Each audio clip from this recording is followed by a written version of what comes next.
Hi everyone, it's 2 o'clock here on the East Coast, so might get started and just do some basic stuff before we get into the presentations from David, and I'll be doing a bit of an update.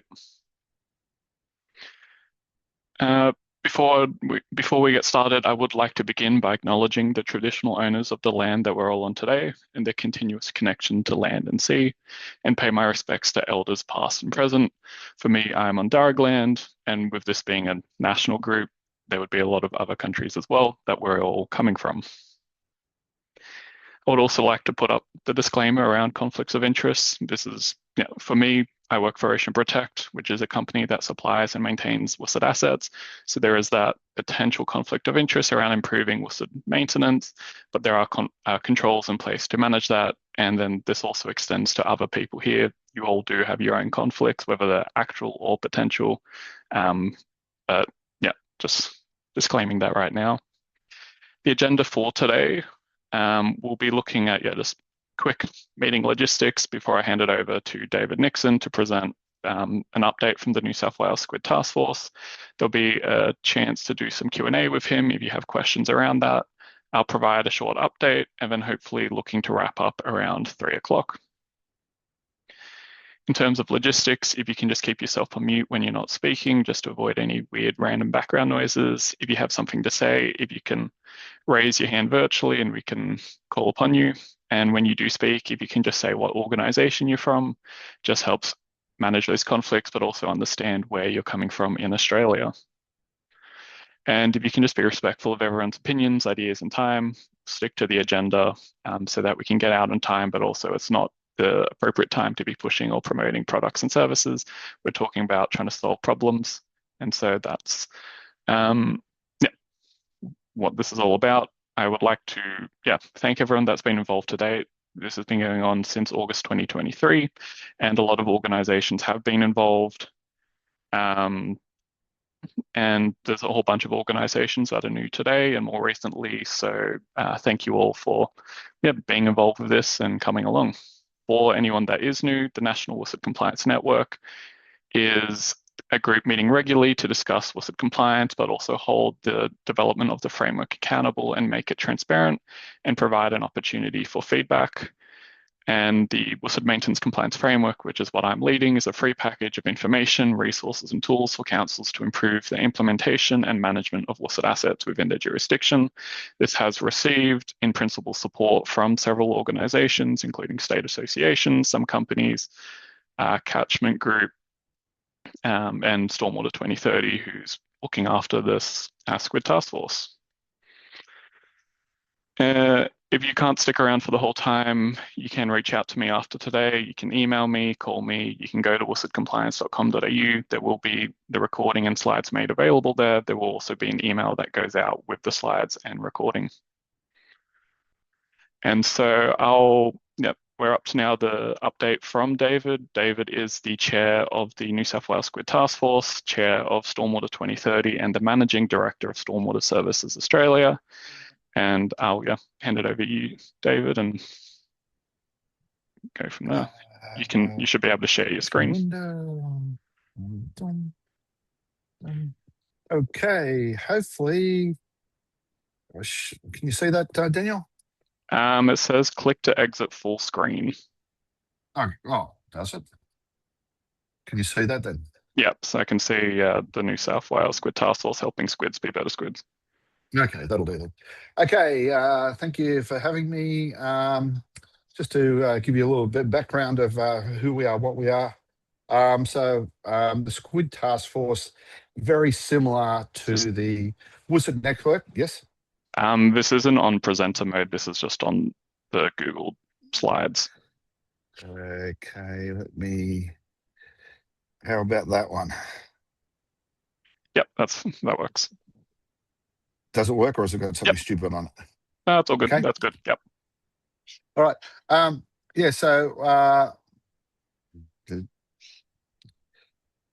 SQID Taskforce come about much the same as the WSUD network did. A group of people coming together, trying to actually identify issues within the industry. The probably some of the big issues, and this happened around the end of 2024. As we probably all know, every council deals with stormwater issues separately. I'm here at an IPWA conference actually at the moment, and I think there's a general agreement that every counter at every council actually deals with things separately. So probably to start with, what is a SQID? So SQID is a stormwater quality improvement device. So we're tending to look at end of treatment devices, GTPs, wetlands, etc.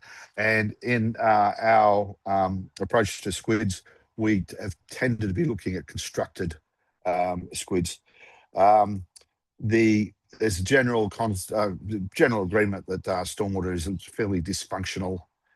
We know in New South Wales there's 14 different government ministers with some responsibility, and some 30 government departments have got a responsibility against stormwater, and they're not really the ones that deliver it. One of the drivers for us to actually look at the SQIDs was councils like Blacktown Council and Christie Good, who's done a huge amount of effort work in this. We're finding that other councils were saying, well, if Blacktown approves it, it must be okay, and therefore we'll approve it.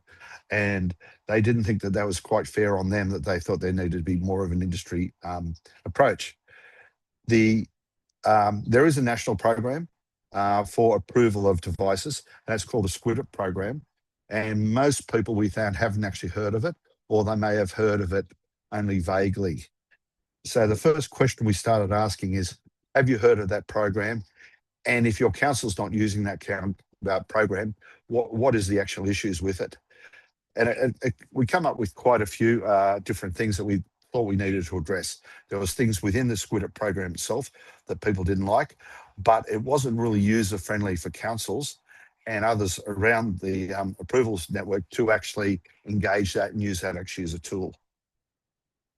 It concentrated only on the pollutant removal of devices, but didn't actually talk about actually how they were used and what the infrastructure around those were.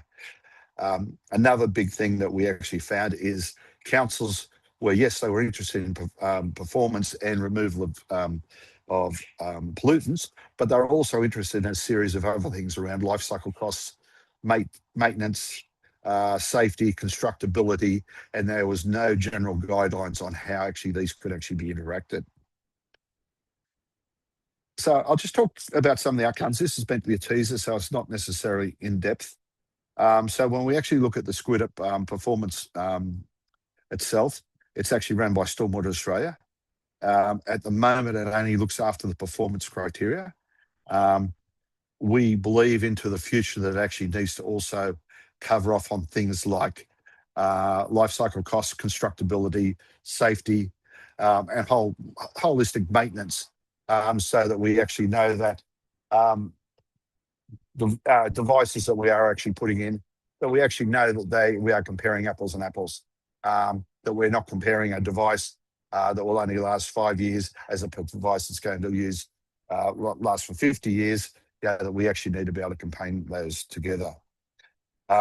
So we've come up with a series of recommendations on how to improve the current program, and that's changing how the protocols actually work, changing how it's monitored, increasing transparency, and also coming up with some standard performance matrix actually on how it works. But then with a longer term focus on actually trying to actually add additional aspects to that framework. As we actually start trying to introduce new aspects to the framework, probably one of the important things is what we're about to trial is what we call a grey star rating. The grey star rating is actually a tool that we're looking to trial and then potentially incorporate into the SQIDEP program, which actually looks to try to standardise what the life cycle cost is of a product, rated as far as constructability, rated as far as safety, and then rated as far as maintenance. So when councils look to actually approve devices for use within their own areas, not only can they actually look at what the performance of a device is, but could also look at those other things around the costing, the constructability, of the maintenance. And we're hopefully about to start a trial actually on those. the idea is that will then actually overlay what we call as a potential future roadmap, where we can start building some standardized templates that all authorities can actually use. So we're actually using the same templates and the same standards. Then we can actually look at if we can centralize databases, and then we can actually look at smart management of those because we're using common datas. To be able to actually achieve those things, though, we need to start looking at how we actually look at national accreditation and training. And we also need to look at how we actually do, what our approach to maintenance of actually these devices actually are. So I'll just talk around a couple of things. This isn't an immediate need, but we do know that we actually need a national roadmap for skills and training. We have had substantial conversations with Built Skills Australia, IPWA and others, and we do believe that we can actually move some of our existing training that is both done by Stormwater New South Wales, Stormwater Australia and IPWA into a national water industry framework under the AQF. But that is a longer term program, but we do actually need to start somewhere. It is potential, same as the water industry, they have blue cards that we might actually end up with a yellow card or accreditation to say that you know enough to actually work within the stormwater industry and you have the qualifications to be able to undertake maintenance within that industry. That type of framework, though, is a couple of years away because it will actually take that series of time to actually develop it. What we currently do have, and depending, I'm not sure of how many people know this, we do have a thing called the Yellow Book. The Yellow Book is actually a book which looks at all different SQIDs, and I think there's about 120 in the book, and it gives standard data sheets for those. So we actually have a book that goes along with training that is actually provided quite often by Murray Powell. So we're looking at how we can actually firstly update that book, but then actually move that book to a standard database, which may be online, that we may be able to use to actually commence some of the standardization that we believe we need to move forward to be able to standardize reporting, standardize templates, and potentially standardize procurement, tender documents, so that when we are actually going out to market, everybody is actually doing the same and everybody's actually reporting back in the same state. Obviously, that takes time. So what we're looking at in the shorter term is forming a maintenance working group and seeing actually what the journey map of that, or the product development map of that is, and how we can actually expand that right across Australia. There's all these things are pushing down a national program of standardization. What we're saying at the moment is there's so many people doing so many different things in so many different ways. If we actually all start to looking at some standardization that's happening in many other industries, that we're actually going to have time, more money, and hopefully that we can actually improve the outcome actually at the end of the day. So summarize some of the things that, so there was some 180 recommendations came out of the report of the task force. There was some 5,000 volunteers hours actually went into developing a series of industry roadmaps.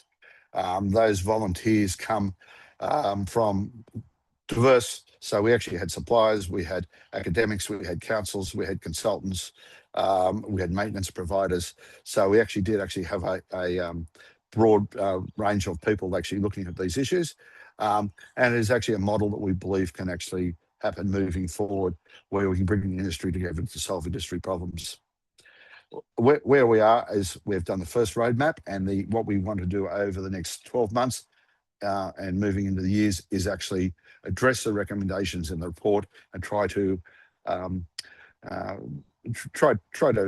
solidify them with actually an industry. So some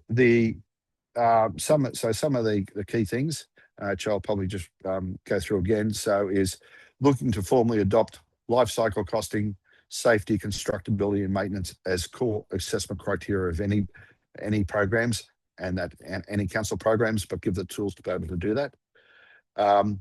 we want to make sure that these things actually go national and not necessarily set at New South Wales or any other jurisdiction. Progress how we can actually look at national training and how we can actually wrap it actually up in the vocational education framework. Update the yellow book, but then actually see how we can transition that into a national resource that we could actually use as a data center actually moving forward. The SQID rating tool, we're looking at actually doing some work on that in the short term. We do have some suppliers that are very actually interested in it. So hopefully we'll actually be able to roll that out in the near future. So the pathway for us moving forward at the moment, we are talking with Stormwater Australia. The 180 recommendations that we've made, a lot of those we've actually directed to Stormwater Australia, not because it naturally sits with them or the current organisation, but we see them as a custodian of the industry and the standards of the industry in lieu of nobody else having that role. Stormwater Australia at the moment hasn't got the capacity to take on all the recommendations or even part of the work.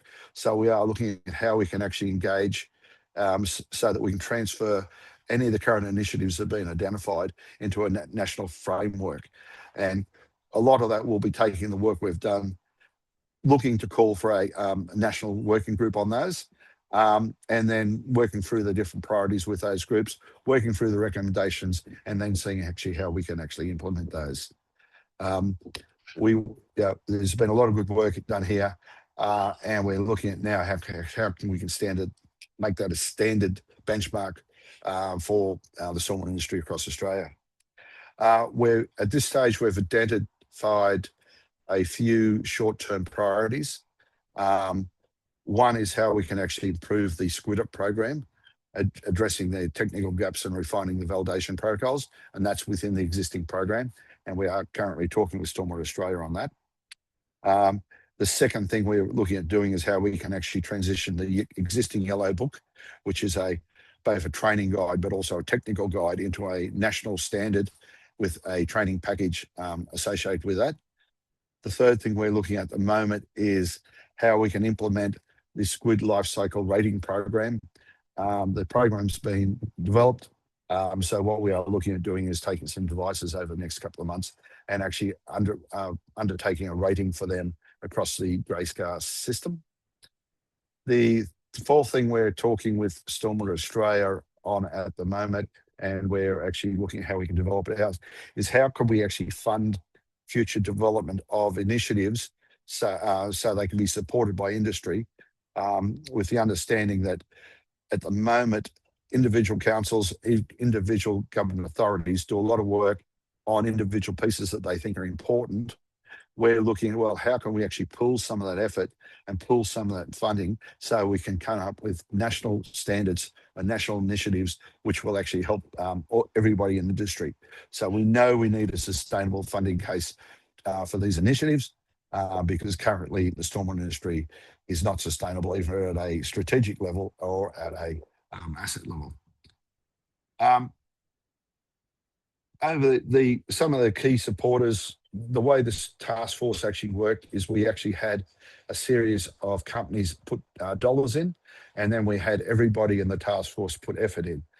So that's actually looks like it is a reasonable, sustainable model to develop different tools that we actually need moving forward. I'll probably just leave it there because I'm probably just trying to give you a bit of an overview. I'm very happy to go into a bit more depth. I think I'm back with the main screen there. All right, so happy to take chats or comments in chats and or questions. Ooh. I'll keep running this, Kasham.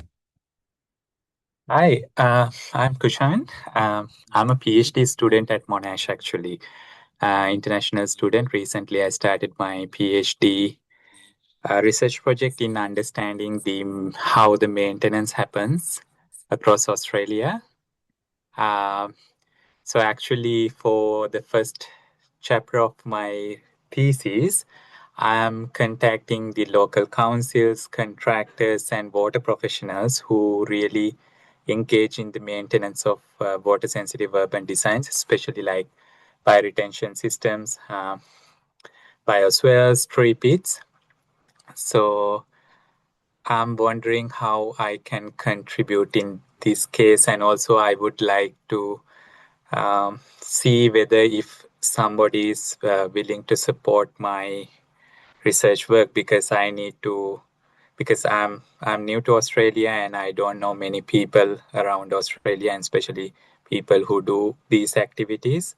So I have to build up a database to understand who can support, and because I'm planning to circulate a questionnaire, and I'm thinking about getting some key stakeholder interviews in order to understand what are the maintenance issues and how we can improve the maintenance of a street scale water sensitive urban design. So yeah. I can probably address some of those. So we've probably done a lot of that work. Yeah. Basically, maintenance of council assets are, every council does them differently. Everyone does them to a different standard. Everyone does them to a different schedule. A lot of the issues we actually identified was that it would, a provider, and let's pick on Ocean Protect while they're there, they may say that you need to actually clean their device out every 3 months and 6 months and 9 months. Yeah, we have other designers who say, okay, it needs to have a 2 months and a 5 month clean. And from an industry point of view, that none of that makes sense. Yeah, we are better off trying to get people to standardise and say, okay, you're going to do an inspection at 6 months and a deep clean at 12 months. And hopefully to get it done, because at the moment our figures are showing that only 30% of SQIDs are actually ever maintained and working to anywhere near what they're actually designed to do. So we're saying 2/3 of devices under control by council, and this is without the private stuff, just aren't working as they were actually designed to actually work, because they're not actually being maintained. Yeah. And Daniel might have some comments on that too. I think probably the best pathway to kind of get in touch with people would be through the state association. So reaching out to Stormwater New South Wales, Stormwater Victoria, etc., and just seeing if they can get you in contact with the relevant people, noting councils are involved with the state associations and they can direct you to the relevant organisations. And then there are kind of capacity building organisations as well that you could talk to, such as Clearwater down in Victoria, Water by Design up in Queensland. They could also be a starting point to get you in contact with some people. Yeah. Thank you. No worries. Does anyone else have any questions for David? I do. Yep. Hi. Mitra I'm here. Meow, yep. Hello, mate. Good. I'm good. How are you guys? Very good. I see a lot of interesting and ambitious things here in this digital transformation and professionalization tools. So I guess my question is, has anybody considered how hard it would be to do, what the cost would be, and how it's going to get funded? Because what I see is significant, very significant in terms of effort. Well, firstly, thank you for being part of the task force over the last period. As you know, you've actually looked at some of the yellow book and the software and the what we're currently doing at the moment is trying to engage with Stormwater Australia and say, okay, we can develop these as a state-based task force or in any other method, but we would prefer to be developing these as a national approach. The task force was quite national anyway. We had people from New Zealand, Queensland, Tasmania, Victoria, and South Australia actually sitting on it. I think there's a general agreement that we actually need to standardise in how we approach things. And we know we actually have to move to a smarter future where everyone can use, that we don't waste time, that we can actually standardise things. If there is a list of devices out there that we can use, everybody can use it. Yeah, so, and I can see Christy's online. So Christy's been one of the drivers of this program. I've only helicoptered it, so she has actually got a lot of detail. So Christy, you want to make some comments overall or whatever you like. I don't know about that. I have all the detail, but thank you, David. And look, thanks for that question, Miha. I just wanted to address, I guess, the stormwater, the funding issue. Absolutely, it's an issue, and we're actually, as David flagged, we are in conversations with Stormwater Australia at the moment as to how we can work together. And David spoke of kind of a stormwater improvement committee. We're still looking at what the governance structure might be and how it might work out. But one of the things that we have identified is that we actually need to do a deep dive and a really good look at how we're going to fund things as a stormwater industry. And that might include a range of things that we are presenting and we want to progress here, but we're also proposing to Stormwater Australia that there's, that there could be other things there that they have on, on their radar that they want to fund. So I guess the take home is we are very aware of the funding and that we need funding. We're very aware that nobody's really done the work to sit down. Well, we've done part of our work as the SQID Taskforce. We've had a little bit of a look at it. But what we are proposing is that there is actually a working group to look at that specific issue and go, okay, as an industry, what's important to us? Is it SQIDEP? It's the Yellow Book. It's keeping our state associations and our Stormwater Australia afloat. What would that look like? So we know it's an issue, and there is work that we're hoping to take on. And if I can just add one other thing, David. So the SQID Taskforce was a starting point, and as we are about to move into what we're calling phase 2 or stage 2, we are going to be looking for the industry to step up, either in terms of some initial seed funding to help us get some project managers to help us keep things on track, but also I guess bums on seats. So people who are willing to sit on some of these working groups based on their area of expertise, so we can actually start to advance the recommendations in the SQID Taskforce, because it's not going to happen if we don't get people putting their hands up. And look, we had 25 members in the SQID Taskforce, and we did over 5,000 volunteer hours. It was a huge effort, and that level of commitment for a small number of people is not sustainable. So this will be our call to action to the industry, to when the call comes out for an expression of interest, be it financially in kind to help seed support or for in kind, we are going to be asking people to help us out and come and join us. So please keep an eye out for that. All right, Mazib,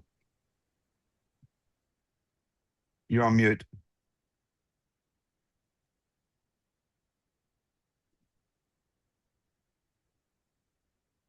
I can't hear you. No, still can't hear you. No. If you drop your question in the chat, if you're having technical issues, and David can answer from there, maybe. Yep. Yeah, so just write that down. I can actually probably answer. I'm at IPWA in the Hunter Valley at the moment, and we just had a briefing by their asset management, and they are actually coming up with asset management standards for handover right across all asset classes. One of the things that the SQID Taskforce did actually do was actually map those out for stormwater. So I've just actually had some discussions with IPWA that we might be able to integrate the work that we have actually done over the last 12 months into their work moving forward. And I suppose it's an example of we don't want to lose the work we've done. We're happy to be working with Stormwater Australia if it's in their submit, but we're very also happy to work with IPWA or other groups if we believe that it'll actually help the industry. I haven't seen that question come up. Yeah, it might be a bit of follow my yeah. internet dropped. May I have a follow-up if it's possible? Yeah. Really quick question, follow-up. What would be the timeline you guys are looking at in achieving or in delivering something? Just something that is useful, like that can be done. Let's say a tool or anything that, okay, I can use it now. What would be the horizon? I suppose so. We haven't achieved probably much since we've actually put the report out. We have done discussion and we have got a lot of feedback. It was very important to us because Stormwater Australia has sort of reformed over the last 6 months that we reached out to them and seen how we can actually integrate with those moving forward, because we believe it's a lot better outcome coming up with a national approach to this than what we actually might be able to do for one or two specifics. So what we're doing is at the moment is trying to actually build some project plans. And then once we can actually bring people on, and if we got financial support, we can then actually put a time frame actually on any of these different projects. Christy. Yeah, thank you. I was just going to iterate that, yeah, we don't have all the answers. We're a small subset of the task force committee, still trying to keep progressing this, and yeah, we will have a rough project plan to get us through to the next stage, which will be getting a working group together to fully develop that project plan and what that looks like. So it's not something that we could give you a response to now. But as I said, we're going to be coming out to the industry very soon with an expression of interest for people to actually break off into these working groups in their areas of expertise and really develop these project plans. But the other thing that I do want to flag and just reiterate what David has said, none of this is going to get off the ground if we don't get industry support. And, some initiatives might take off quicker because there might be one working group and one initiative, for example, that the industry is more interested, so they're willing to seed fund that and invest in that in kind. That might go quicker compared to something else where the industry, it may not be as high a priority. But just want to iterate that it's not something that this small group of SQID task force people can do. EOIs will be coming out very soon that'll give us a rough guide, but we need bums on seats to be able to develop those in-depth project plans to get that project up and running. So if I understand, it's going to be a project plan, and then after the project plan is going to be funding for building things, and then after that there will be the building of the thing. That's what I understand. Thank you for that, guys. Appreciate it. That sounds fair. I'll just answer the other question for Nazib. So we did start off as a New South Wales task force, even if we did have people outside. So we have actually engaged with IPWA New South Wales, Engineers Australia, and several other, but mainly state-based authorities at the moment, unless there was a national base. So we haven't actually actively sought out some of the associations in the other states. The idea of actually trying to talking with Stormwater Australia and coming under our umbrella is the first thing we would be doing at each of these is actually going out and challenging actually what our recommendations are by trying to expand out and actually trying to actually get the support of more organisations in different states. So it becomes a national approach as opposed to the state approach that we actually commenced with.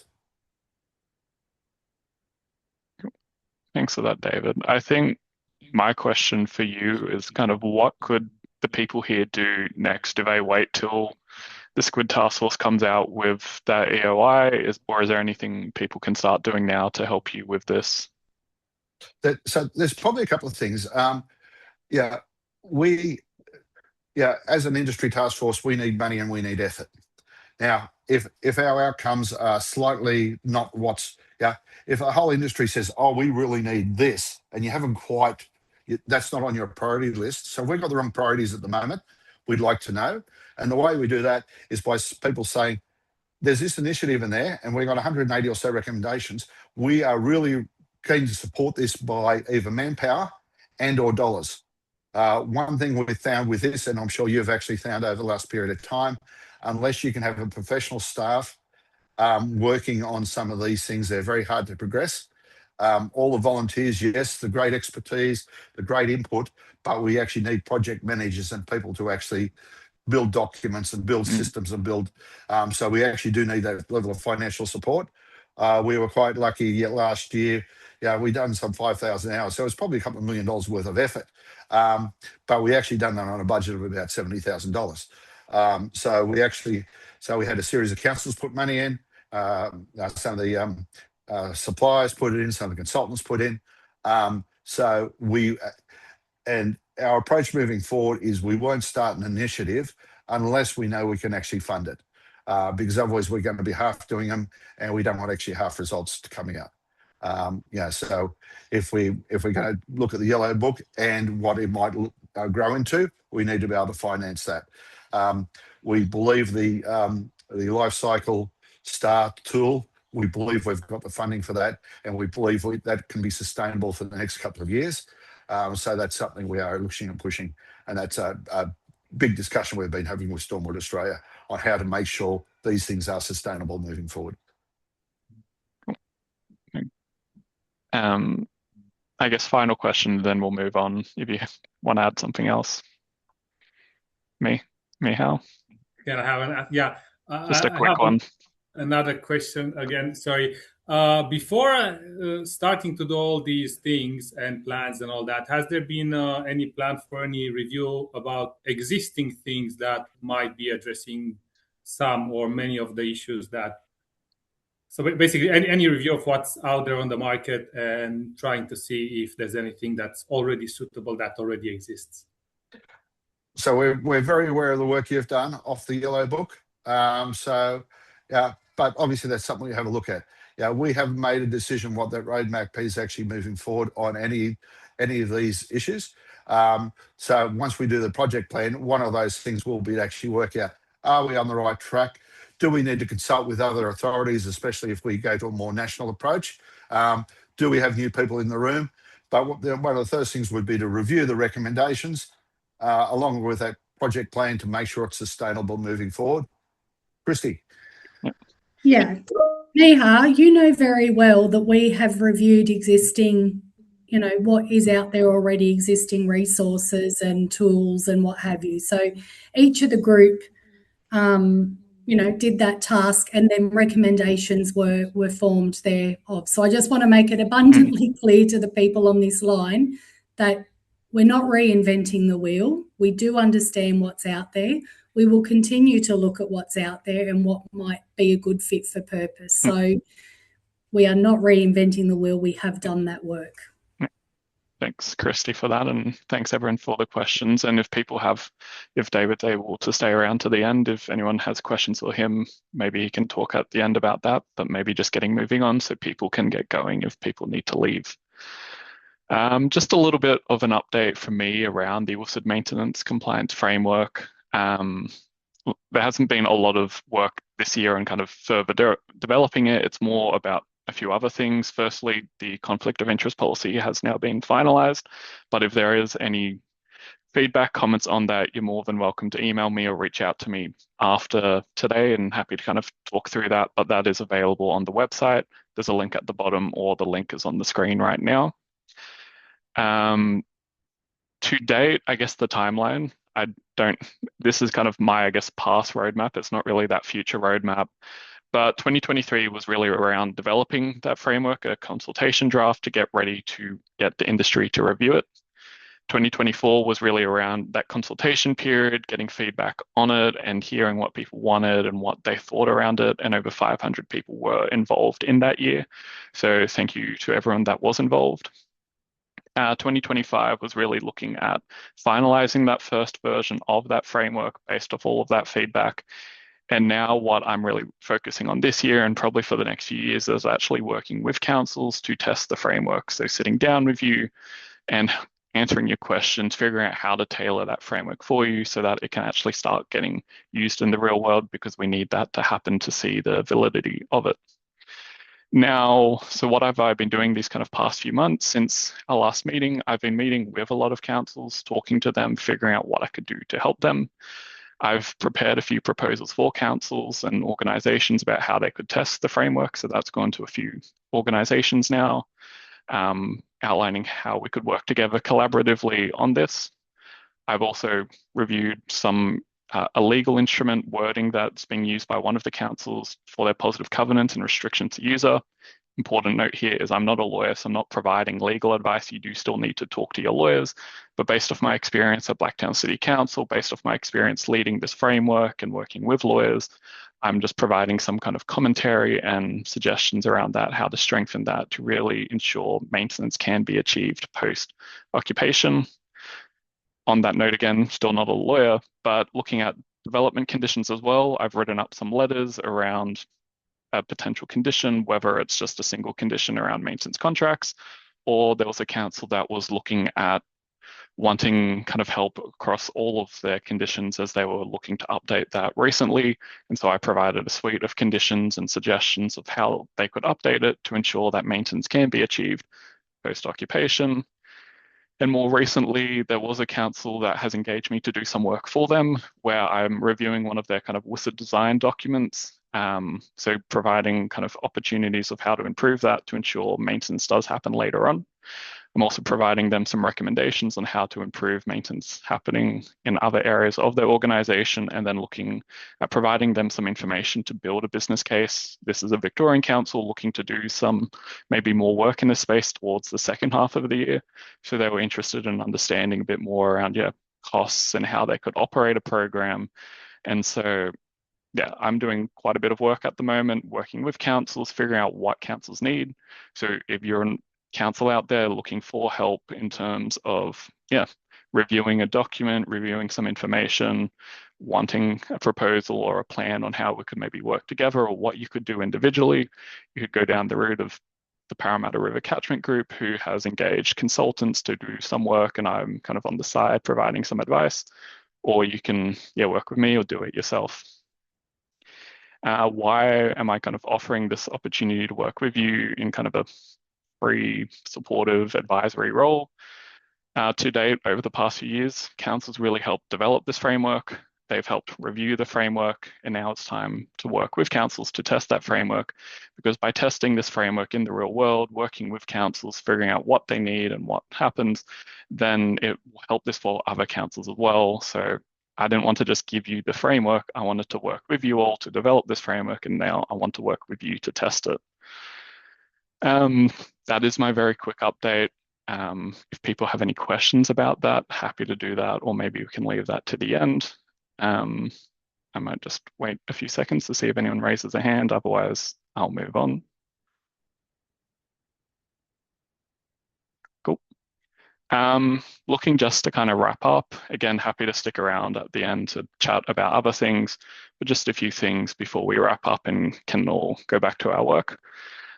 Just wanted to flag the Stormwater Victoria conference is at the start of June. That's in Lawn, Victoria. So if you're down in Victoria at that time, make sure to go along. Or Stormwater New South Wales has their Frank conference in October in Canberra this year, and abstracts are due at next week. So if you have a great project you're working on, something you're doing, make sure to submit for that, and hopefully see you there. The next meeting will be on the 24th of June at 2 p.m, same time as this, and hopefully, see you along there. I'm trying to see if Parramatta River Catchment Group can come along to that to maybe provide some updates on the work they're doing at the moment, as they've been doing some workshops and preparing for kind of a second stage of their WSUD Uplift project. So keen to kind of see that at the next meeting, if that works out. But look, that is the end of today. The slides and recordings will be available at wsudcompliance.com.au. you can email me, you can call me, you can connect via LinkedIn to kind of learn more about what's happening. Thank you, David, for your presentation today and sharing what's happening. It's really important work from all of the SQID task force, from you, from Christy, from Andrew, and everyone else. Thank you on behalf of the industry, and thank you everyone for coming along today. Really appreciate you giving up some time, coming along for the important questions. But yeah, thanks everyone, and happy to stick around if people want to chat for a bit longer.